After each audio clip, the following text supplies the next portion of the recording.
Moving on now, after successfully nabbing one of India's most wanted underworld don, Chhota Rajan, India today has accessed the images of Chhota Rajan in Bali police custody.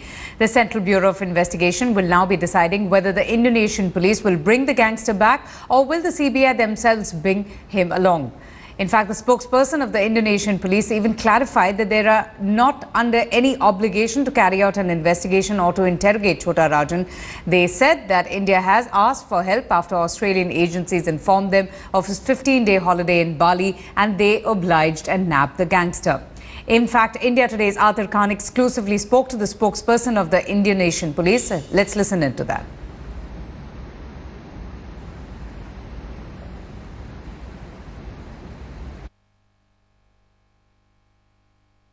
We have with us Mr. Harry Vianto, who is the spokesperson of Bali Police. Let's have a word with him. Sir, Chhota Rajan, as he is known in India, is in your custody since Sunday. So, can you share with us what he's been telling you and about what he was doing in Bali? Iya, jadi saya kira seperti penjelasan saya dari awal bahwa kita mendapatkan informasi bahwa adanya pelaku dugaan pembunuhan di otak pembunuhan di India berdasarkan red notice dari Interpol.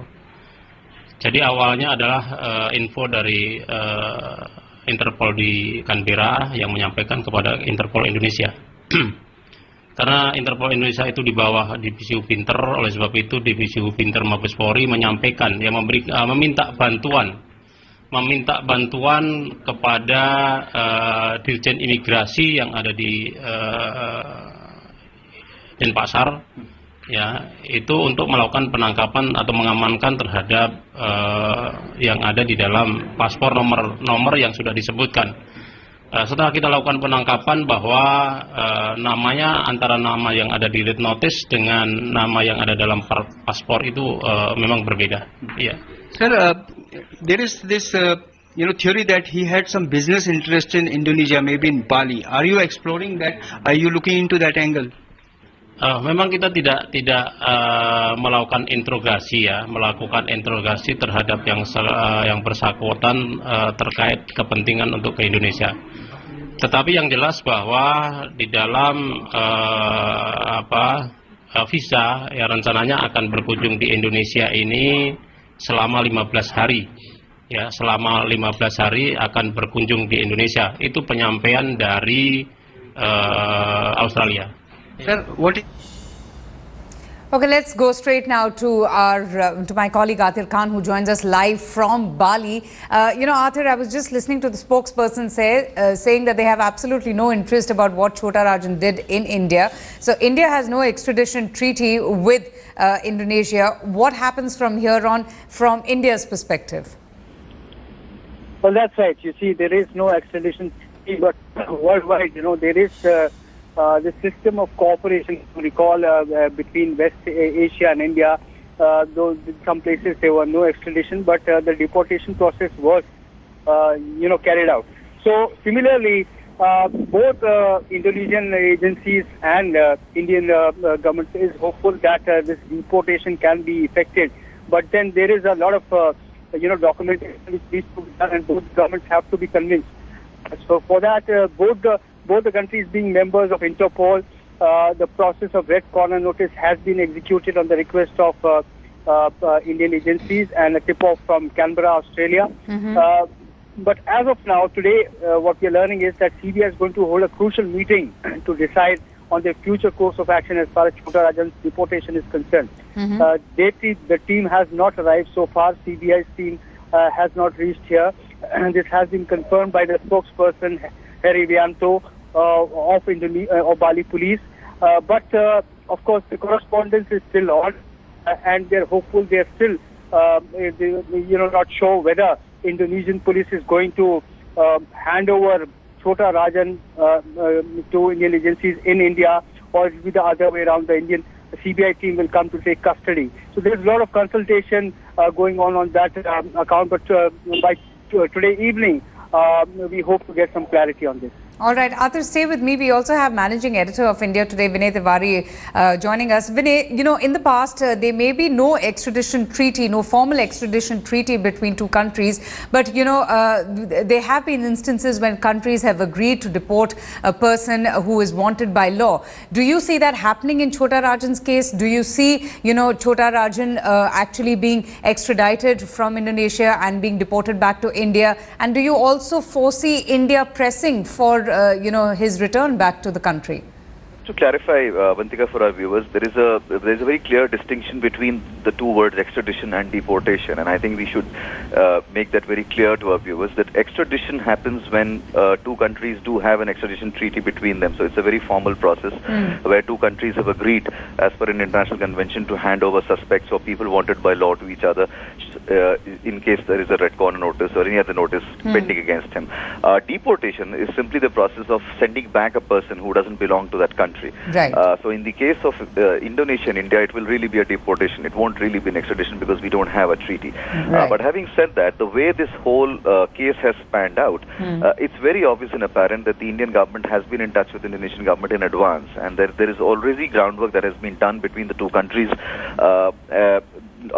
Besides the fact that there have been reports and some people in the establishment who suggest that this is not exactly as straightforward an arrest as it's being made out to be, and that this was part of a setup where the gangster actually surrendered to the authorities. But having said that, there is no official confirmation of that, so let's take it as an arrest.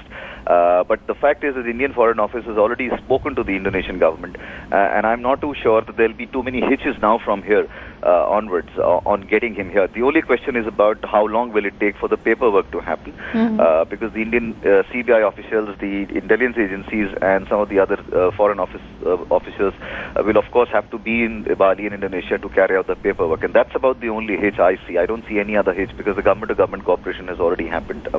So, Vinay, if we do know that the Indian security agencies are speaking to the Indonesian counterparts to expedite Chhota Rajan's deportation back to India, how soon, if everything goes fine and if there are no hitches or roadblocks, how soon can we expect Chhota Rajan to be brought back into India? Can you repeat that question again, please? I was saying that we do know that the Indian security agencies are in touch with the Indonesian counterparts to expedite Chhota Rajan's deportation. So how soon, if there are no hitches and roadblocks, can we expect the fugitive gangster to be brought back to India? Well, I'm not too sure if there is a specific timeline. I think it will all depend upon how quickly the paperwork is in place, and part of the paperwork would be to establish Chhota Rajan as Chhota Rajan, because remember, he was not arrested as Chhota Rajan at all. He was arrested as a person called Mohan Kumar who belongs to Mandya in Karnataka, which is obviously a false identity. So the Indian government will have to produce the real papers in many ways to establish that this person indeed is Chhota Rajan. I'm not sure how much of scientific evidence the Indian government currently has in terms of a DNA profile or even even his fingerprint, for instance, to be able to establish that. So I'm not particularly sure of that. But the fact is that because Indonesia, to my mind, and this is only an observation from a distance, I am not saying that we've heard this officially. To my mind, since this has been a bit of a setup of an operation, I don't think these kind of hostile questions will be asked by another country. Unlike what happened in Portugal while India was trying to get in Abu Salam. And remember, the Abu Salam's deportation extradition was a very protracted legal battle because they were not agreeing to the idea of sending him back till the Indian government was able to prove its case in a court of law. So I don't see a repeat of the Abu Salam incident here. I think Chhota Rajan's deportation will be fairly quick compared to what happened in the Abu Salam case, Avantika. Okay. Atir, you are in Bali. What is the sense that you are getting, from the security agencies there? You just spoke to the spokesperson of the Indonesian police, and also just take us through the visuals that you brought us, on a channel that we're showing to our viewers of Chhota Rajan in police custody, which is in stark contrast to the image that we saw earlier on, where he was smiling alongside a police officer. Well, that's right. There's clear transition in his mood, and it's quite apparent in the visuals initially. His photograph, which was made public, was that he appeared to be quite all right, quite comfortable. But as of now, all of a sudden it appears he's become camera shy. He wants to stay away from media attention. But as he speaks now, he is in the Polda Bali police facility, which is a very high security facility where all the senior Bali police officers have their offices. So at the moment he's in the lockup, and it is quite secure in every sense of the word. But there's no clarity on whether the CBI's team will arrive here any sooner, or whether the Indonesian police will be able to carry and hand him over in New Delhi or maybe Mumbai. Atir, So who's representing India from the security agency point of view? Is there a team there already in Bali? Well, we have a confirmation that there's no CBI team here, Okay. which happens to be the CBI happens to be the nodal agency for Interpol in India. But of course, the Interpol process is, it is sort of automatic in the way that all the correspondence takes place through email. So that process has been initiated by the CBI in Delhi. That requests have been placed, but it has to be, supported with various documents, as Vinay was pointing out. Right. You need a lot of documentation in support of those. So that annexures have to be sent in due course of time. But gathering those documents from different parts of the country takes time, from the police station, from the court, and from the state government. So that record has to be put on the along with the annexure for the request. So that process is still on. But moreover, what is more important is informal, talks between the government, so that the process of deportation can be expedited, because there is more likelihood that deportation would be more suitable for the agency.